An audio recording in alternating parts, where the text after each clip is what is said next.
Today I'm gonna show you how to cook on a rock stove, but the problem is there is no rock stove at the moment and we're in the middle of south-central Vietnam, somewhere in the mountains in Can Hoa province, and all the tools I have is this and the things I can find around myself. So let's get started. It's getting late. I was there last week, so luckily I don't have to begin with collecting stones from scratch, but the problem is there was a shelf with some clay or silt mixed in perfect proportions that I could have used for basically gluing the stove walls together, but as you can see it got submerged. I hope this tiny patch will be enough for our stove. What kind of rocks should we use for building a stove? Well, any rocks you can find, but if you can allow yourself to be picky, it's best to take stones that are mostly flat with a rough surface, because they simply lock in place better, which makes the walls more durable. So let's begin by going through last week's pile of rocks just to discover a puddle in the middle. But that's not gonna be a problem. It will dry out. So making space for the fire. Oops.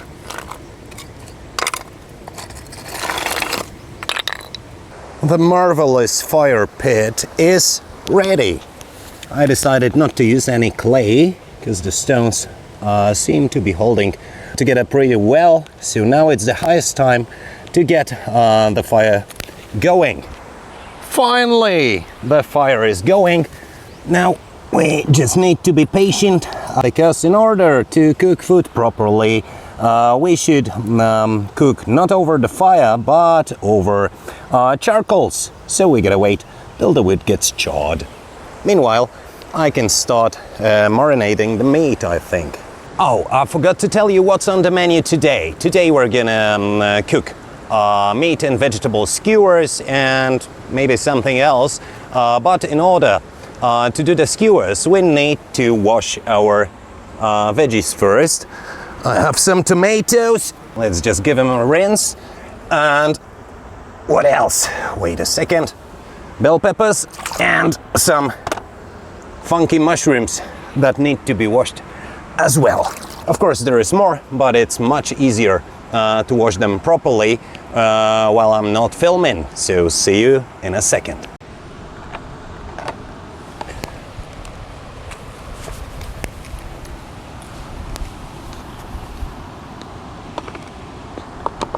No, nothing special. We just need to slice mushrooms and veggies into chunks. As you can see, my mushrooms are not the freshest, but they smell okay. So we go with mushrooms and then peppers and tomatoes. Oops. We need to get rid of the seeds. So first we go around the middle section, and now we can hopefully, pull it out, and we don't need to bother with seeds anymore.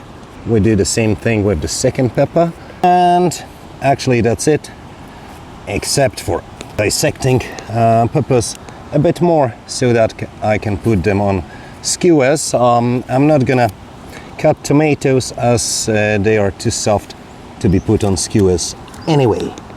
So, see you in a bit. To each their own. So, I'm gonna season the meat according to my preferences. So it's gonna be 6 cloves of garlic, and for chili peppers some lemon pepper, olive oil, cumin seeds and some allspice seeds, but we'll get to them in a bit. So how to deal with garlic? The easiest way is just to press it, and as you can see, the outer layer starts coming off really easily, and it also makes the cloves easier to chop. So let me do the same with the remaining cloves of garlic, and then we move on to chili.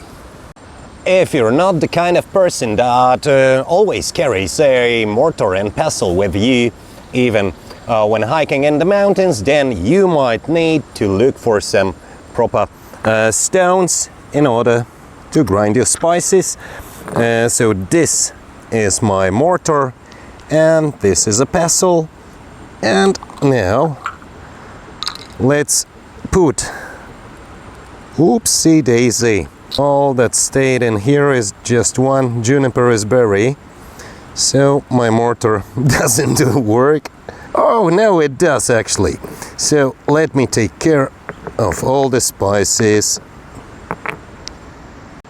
The solution was pretty easy.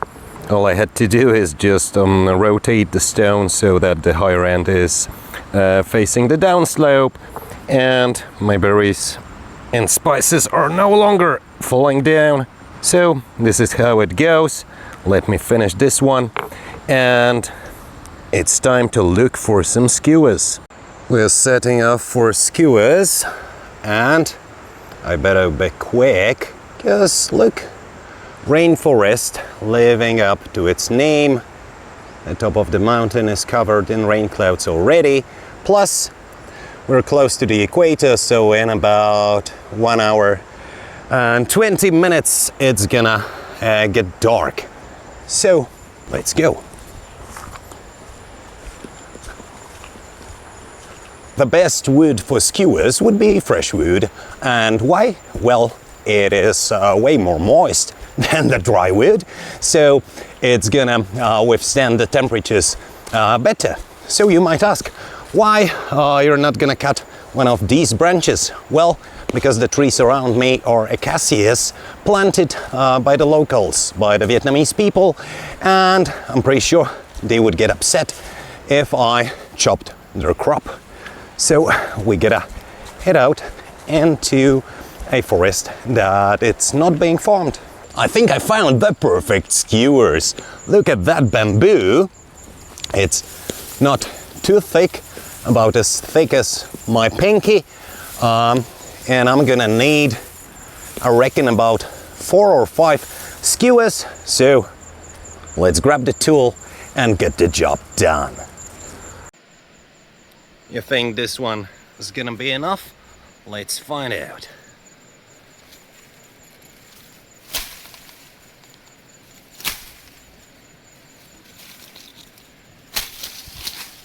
Got it? Wait a second. Oh yes, what a nice bamboo.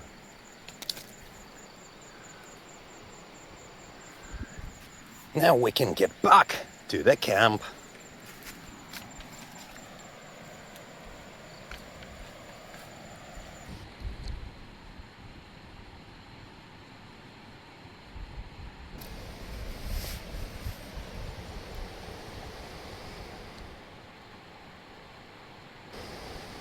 Skewers over the fire, everything in place, which means it's time to swim. And just look here, we're in Vietnam, so these are tracks of a tiger. No, they are not.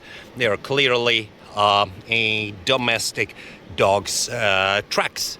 This place is not too far from a village. The closest settlements are about 2 kilometers that way. So, as I said, it's time to get some refreshment. Oh, wow! It's not very cold. I would give it about 20 degrees Celsius, but the day was pretty hot, so it's not that easy to submerge yourself. Okay, let me put my camera on the bank and see you in a bit. Now it's time to go for a walk. Oh, silly me. Look at that. A whole bunch of perfect firewood and fire starter But anyways, too late. Let's go over there, upstream. Oh, we can still see the smoke from my fireplace right over there. And look at that. Wow. Too bad you can't smell the jungle. It's really amazing. And I can hear, you probably can't, but I can hear cicadas waking up. And we've got some flowers over here. Looks like it's a vine or a liana of some sort. Because the banks of this stream used to be covered by really dense jungle a few years back. Now, in order to get to the proper jungle, you gotta hike a bit higher. You can clearly see the difference by not only by density of the trees, but also by the shade and color of the vegetation. Proper jungle is much darker and much more lush than the second growth forest. Another interesting thing here is a hydroelectric power plant, but I'm no expert on that, so don't ask me what kind of electric plant is that. Let's continue. Oh wow, just look at that. Don't they look delicious? Oh sure they do, so it's time to dig in. Oh yes, smells and tastes awesome. Guys, I know it's a bit rude to talk while eating, but the meat is so juicy. But I gotta try the mushroom. I forgot about my greens. Was it worth it? Sure it was. About 100 kilometers drive both ways, around 50 k's one way. So 2 hours something on my bike, sweating my hair off just to build this campfire and looking for skewers, etc, etc. But yeah, the taste and the setting makes it really worth it. So if you enjoyed the first episode of Wild Naturally, then please subscribe to my channel for more natural adventures, this time from South Central Vietnam. Thanks for watching and have a great day. See ya!